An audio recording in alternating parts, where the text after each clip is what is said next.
All right, well, thanks everybody who stayed for this talk. The last session and the last talk on the last day is always a tough one, so I'll try to be energetic, keep you guys awake, right? You should throw candy. I don't have any candy, I'm sorry about that. If you want to throw some, maybe. That would help. I'm a new researcher or new faculty member here at Western Michigan University, and so this talk is going to be a little bit different. I haven't quite been here for a year yet, and so I don't really have any research results that are new and interesting from my PhD work. So the talk is really going to be about, currently ongoing projects and the current status and stuff like that. Okay? All right, so here's the agenda for this talk. I'm going to go over some background of my research as well as some background of Western Michigan's automotive lab. And then I'm going to talk about 3 currently ongoing projects. The first one is with the Department of Energy. It's seeking to identify mobility and energy efficiency improvements.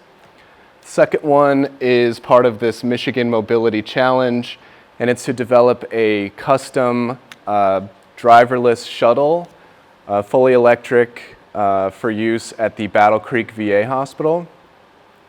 The third one is an internally sponsored project for studying more of the mechanical engineering aspects of in-motion wireless power transfer. Right, so I'm a mechanical engineer. I'm concerned with the mechanical aspects with all of these projects. All right, so let's get into the background. And first I'll talk about my research background.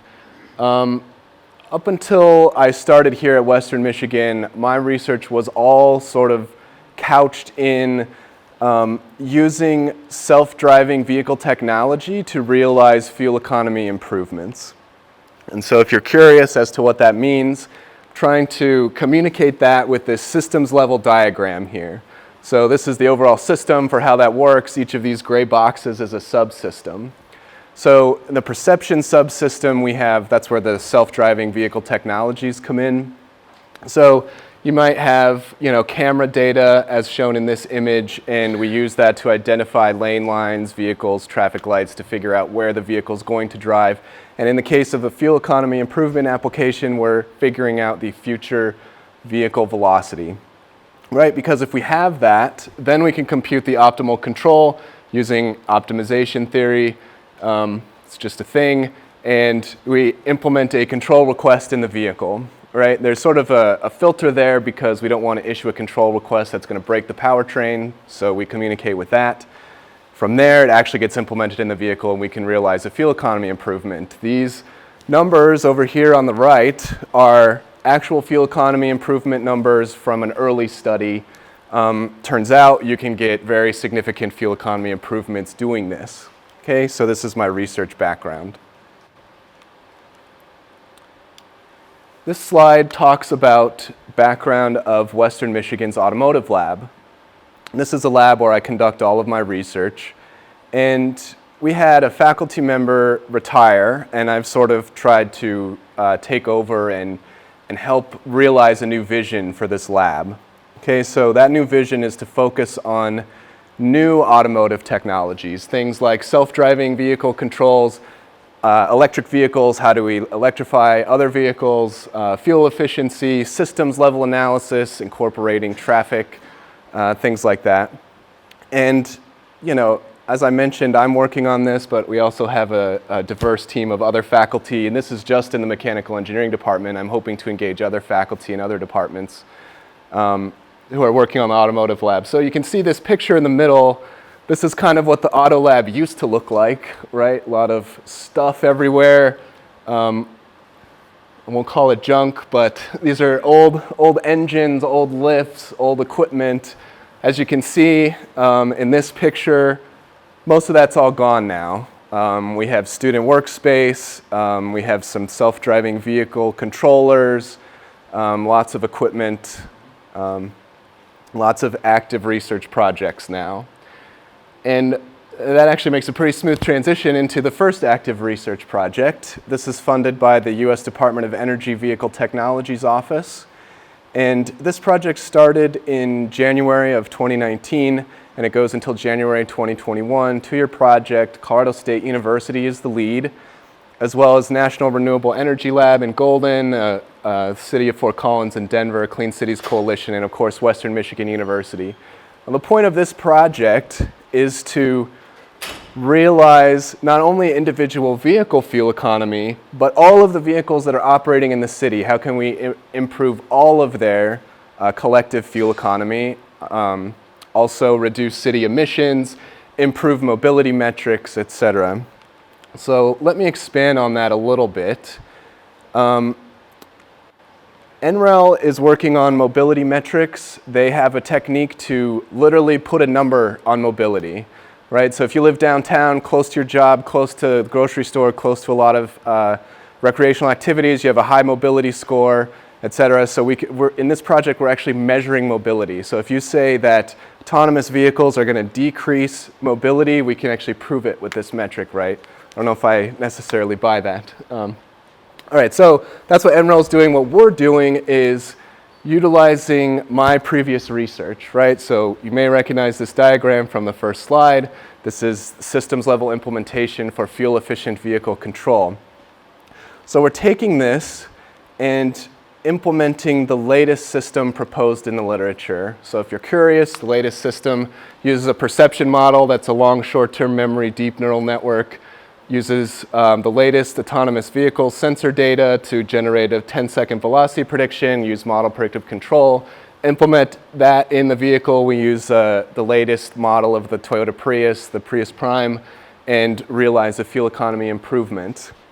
So this is my contribution, and it sort of fits into this red highlighted section of the overall project. So this flow diagram describes the overall project. We have tons of measured mobility data. We calculate a mobility energy metric, and we test that with individual vehicle models, and of course my part over here, which is optimal energy management.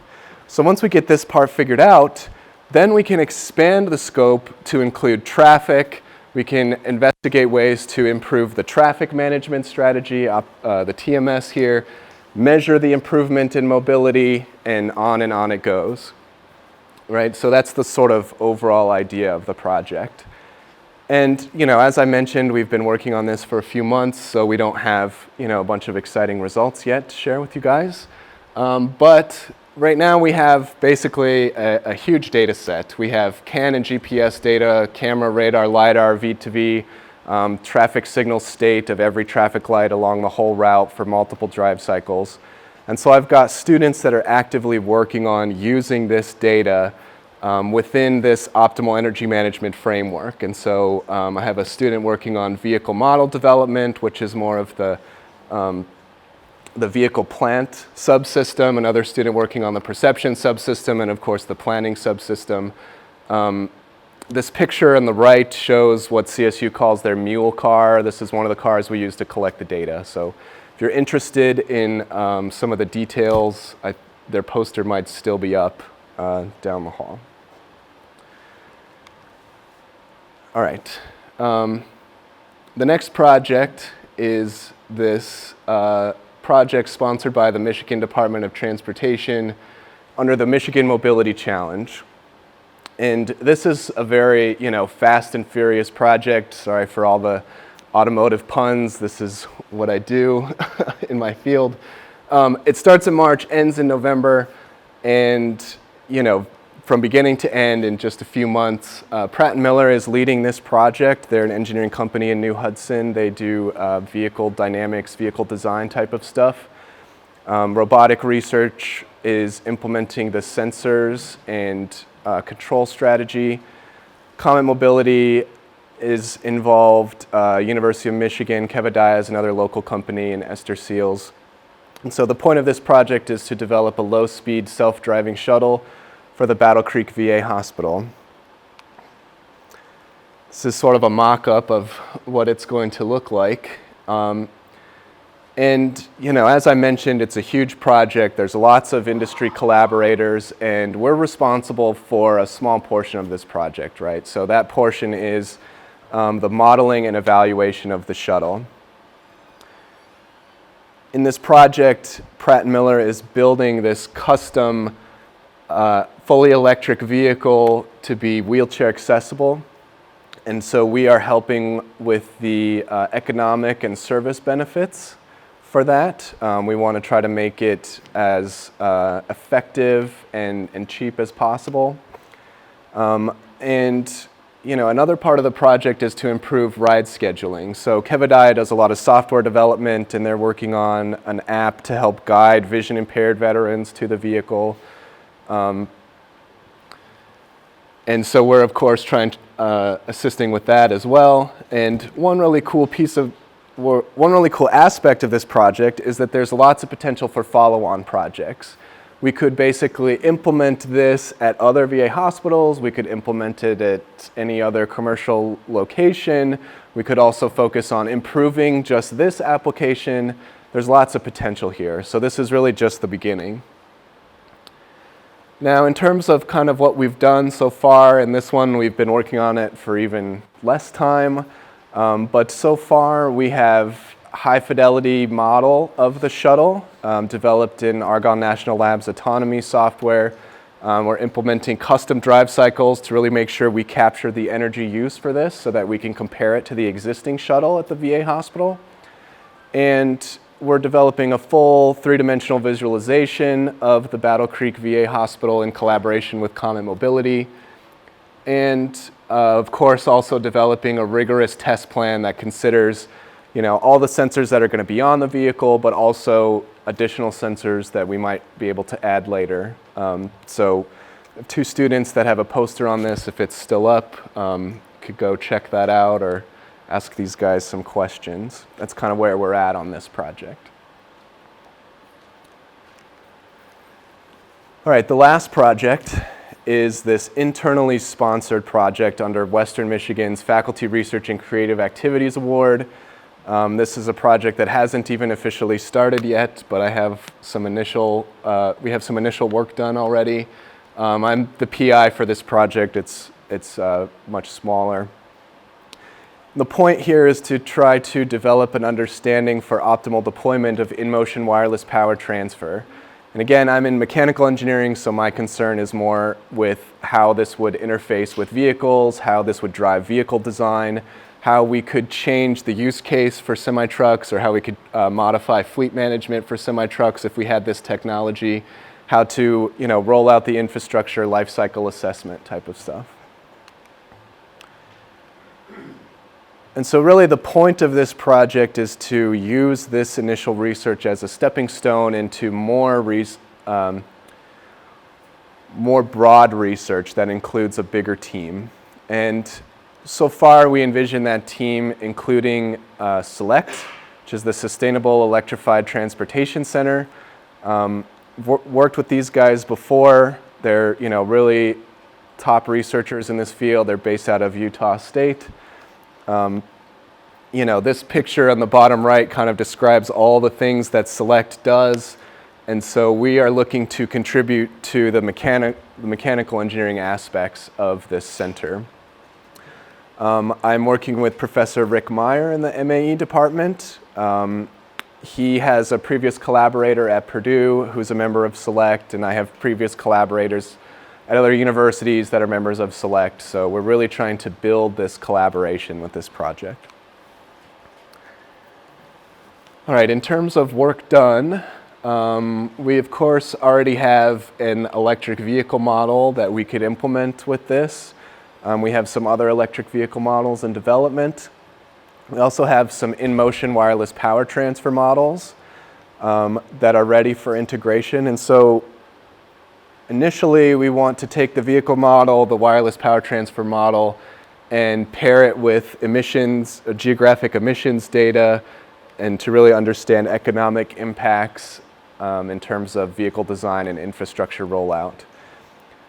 So, of course, charging vehicles while they're driving has big impacts on transportation sustainability, but we also want to integrate fuel efficient or energy efficient controls, driverless vehicle controls, and focus on the vehicle design benefits. Again, there's a poster on this, so check that out if you're curious. All right, so this is my last slide here. Being new faculty, I'm of course always thinking about the future. One thing I can say about the future in the automotive lab is that we are definitely going to focus more on in-vehicle implementation. And the automotive lab already has existing infrastructure to allow that. We have this four-wheel chassis dynamometer here that I'm showing at the bottom. So we can study the impacts of some of our control strategies. We also have some engine controllers such as this NVIDIA Drive PX2, which is the picture at the top, that we need to focus on configuring with the vehicle. We're purchasing lots and lots of autonomous vehicle sensors so that we can study how they may operate under ideal conditions as well as adverse conditions such as Michigan or Utah snow. So, you know, lots of implementation work to be done in the future. And then of course, you know, a major initiative of our lab is to continue building relationships with local Michigan automotive companies. You know, major part of Michigan's economy is automotive companies. We're the automotive lab, and so we want to try to help build this synergistic relationship. We want to make sure that the research we're doing has direct application to industry and that it's helpful for industry. So in order to achieve that, we need to collaborate with industry, obviously. All right, so hopefully I've convinced you that the automotive lab is advancing automotive technology, which is important because that helps enable highly accessible, sustainable, and safe transportation.